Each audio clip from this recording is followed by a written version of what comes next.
Hello and welcome to today's episode of the Grow My Salon Business Podcast. I'm your host, Anthony Whitaker, and as I like to always say, it's great to have you here with us today. Here we are, well and truly heading towards the last part of the year. I always feel that September is that time where there's a change of season, and from a work perspective, we often start to regroup and get back into it as we realise that the last quarter of the year is closer than ever, and we start thinking about all those unfinished or perhaps even unstarted projects and changes that we were going to make happen in 2025. So just remember, it is never too late, but you're certainly going to need to get a move on if you intend on finishing the year on a high note. So with that said, on with today's show. You are not the client, meaning that in all likelihood, you don't go to a salon and spend $100, $200, $300, $500 or whatever it is on a haircut or colour or whatever the service might be that you're having.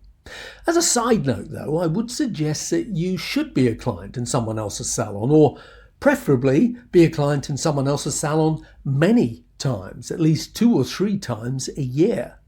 And I say that because being a client can be an amazing learning experience, and it will almost definitely have a positive impact on you and your business. So why is that?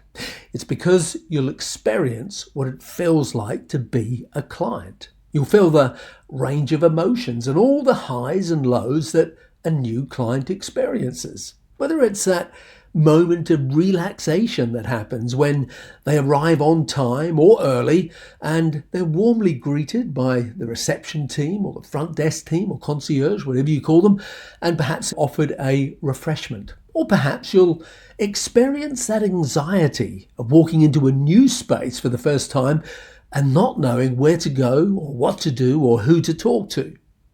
You'll experience that feeling a client gets when they meet their stylist for the first time. You'll experience the consultation, the atmosphere, the service standards, the shampoo experience, the vibe of another salon. And perhaps you'll reflect on the opportunities that the stylist missed, whether it was missing out on introducing themselves and using their name and your name, or perhaps it was the lack of a consultation, or the lack of home hair care recommendations, the suggestions to get your next appointment booked before you leave.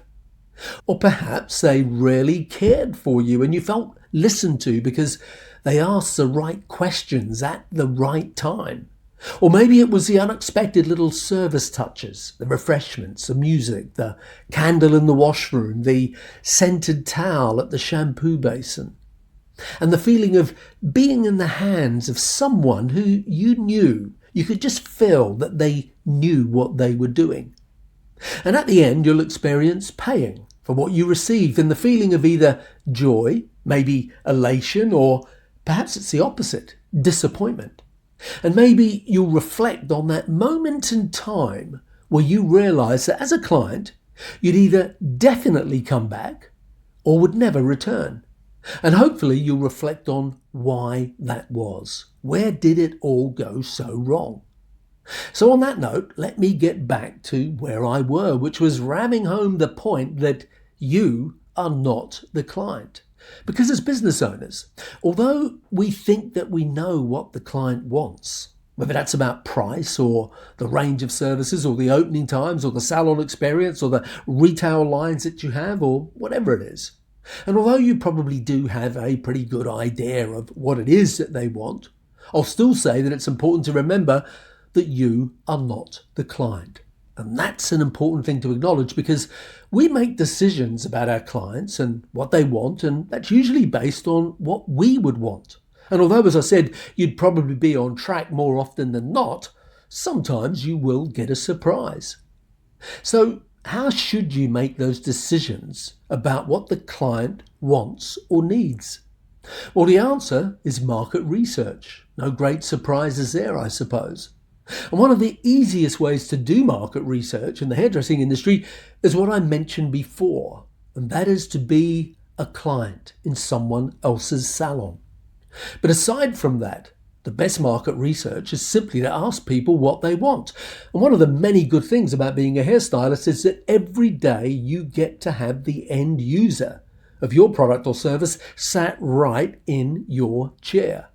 And you probably chat to them during their haircut and colour.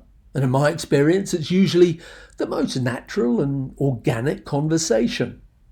So why not do some market research right there and then? Now, I'm not saying that you do a formal survey with them while they're paying you to do their hair. And I'm also not saying that you just have a casual chat instead of something more formal like a proper survey using something like SurveyMonkey or Google Forms, because you should occasionally do that as well.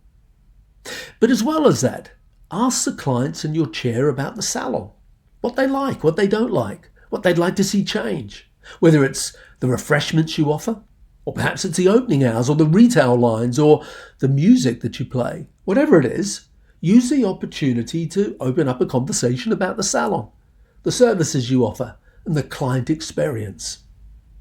If I remember or reflect back on the days when I had my salons, if I knew that a client had been travelling, whether it was on business or for pleasure, I'd often ask them if they'd got their hair done while they were away. And if they did, I'd ask them what was it like, and was there anything that they got from another salon experience that they wish that we did too. And I'd often get some really good ideas from doing that. In fact, looking back on it, when I had my salons, I would always ask every client that had just been shampooed by my assistant, "How was your shampoo today?" Or sometimes I'd say, "What was the best thing about your shampoo today?" Now, sometimes you'd just get a simple, "Yeah, it was great." Other times you'd get, "Well, those basins are a little bit uncomfortable." And sometimes you get the opposite, where they'd say, "Those basins are amazing. I wish that every salon had those." Whatever it was, it's a form of market research. It's asking for and getting some feedback. And with feedback, you should then also look for opportunities to do what I call feed it forward. So that might be as simple as saying to your assistant, "My last client, Mary, said that that was the best shampoo that she'd ever had. So well done." And when I said that, how good do you think that the next shampoo my assistant does is going to be?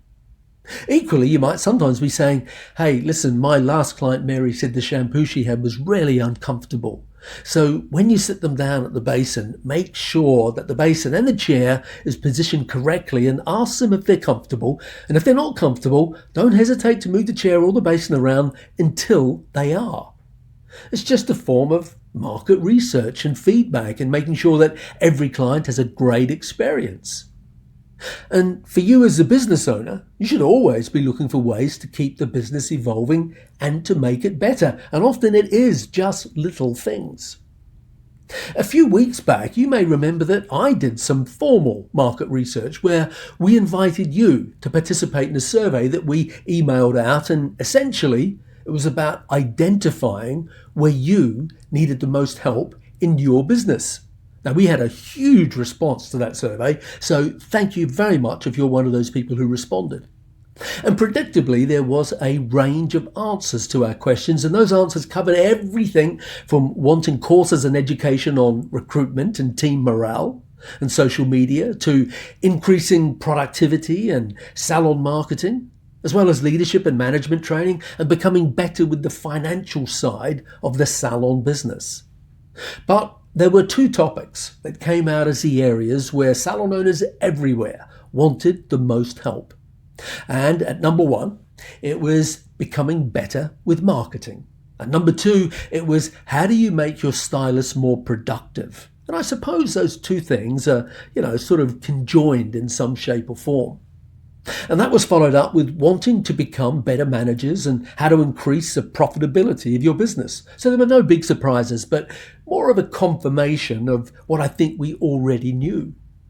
Because I know that most salon owners see marketing as a way to get more clients. And they often perceive that more clients means more money, and that more money is often the cure for many problems. And sometimes it is, and sometimes it isn't.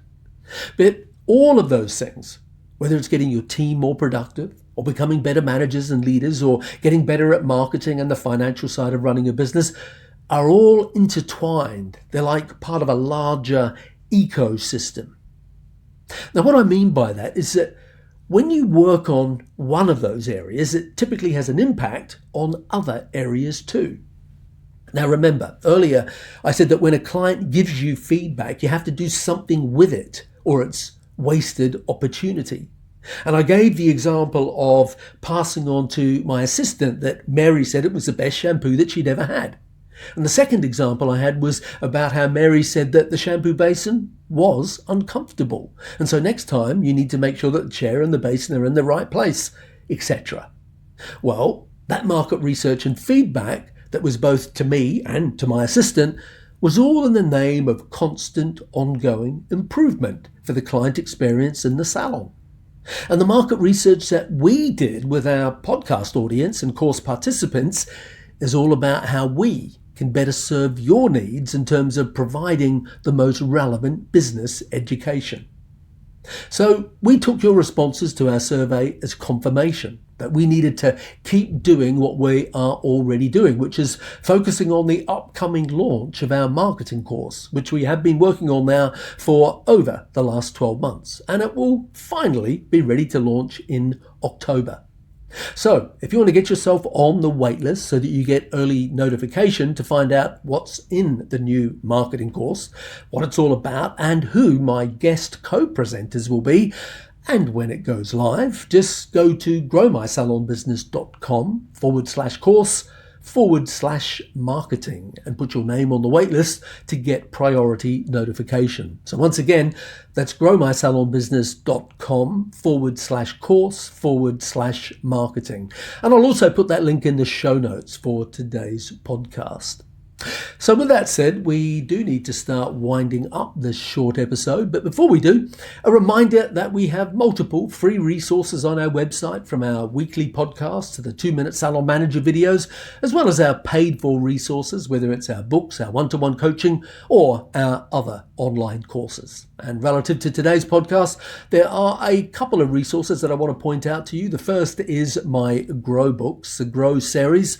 Grow 1, Super Stylist, which is all about getting those people on your team to maximize their productivity. Grow 2, Management, is all about getting you as a manager, as a salon owner, more organized and efficient and freeing up some time for you to work on the business more than in the business.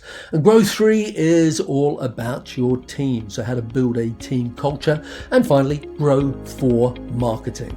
So until next week, thanks for listening. I'm Anthony Whitaker, and this is the Grow My Salon Business podcast.